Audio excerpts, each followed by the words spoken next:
Hey everyone, if you heard about all the great new AI models but didn't want to put in the time to set them up, well, Amazon has you covered now. Starting September 28th, Amazon Bedrock is generally available. You can use a ton of foundational AI models very easily in serverless.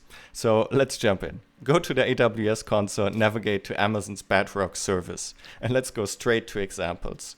We already see a bunch of cool stuff. Article summarization, content generation, question and answer, and many more. But what we see here, it says no model access. So let's fix that real quick and go to request model access. Then hit edit and we can start selecting the models we want to use. This takes a few minutes, so let's go over to the AWS console and request access right now. And then come back to this video, and while you wait, I'll tell you all you need to know about Bedrock. Okay, so let's talk pricing real quick.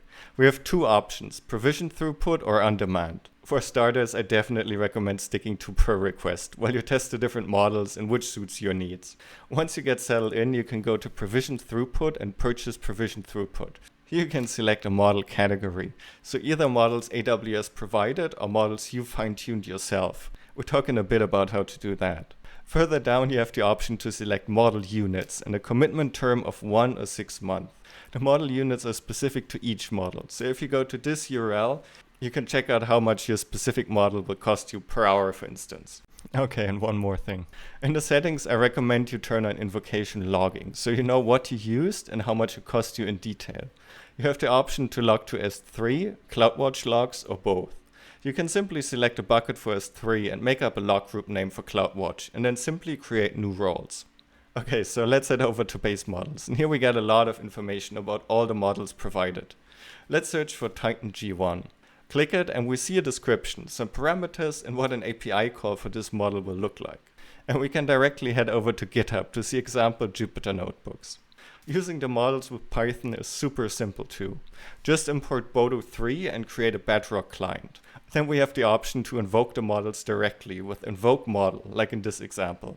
Or for longer running requests, we can use invoke models with response stream and get the results back in multiple chunks.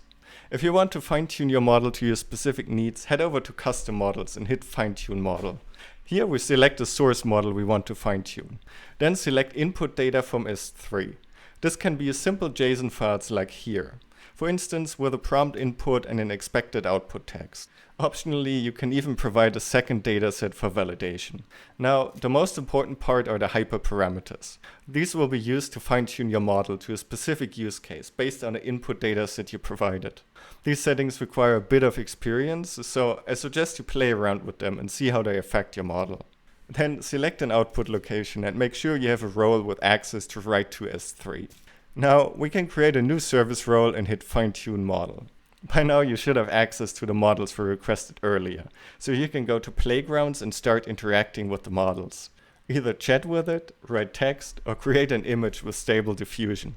Congrats, that's what you need to know about Amazon Bedrock. Now go and have fun with it. This has been Flo from Flowprodev. Bye!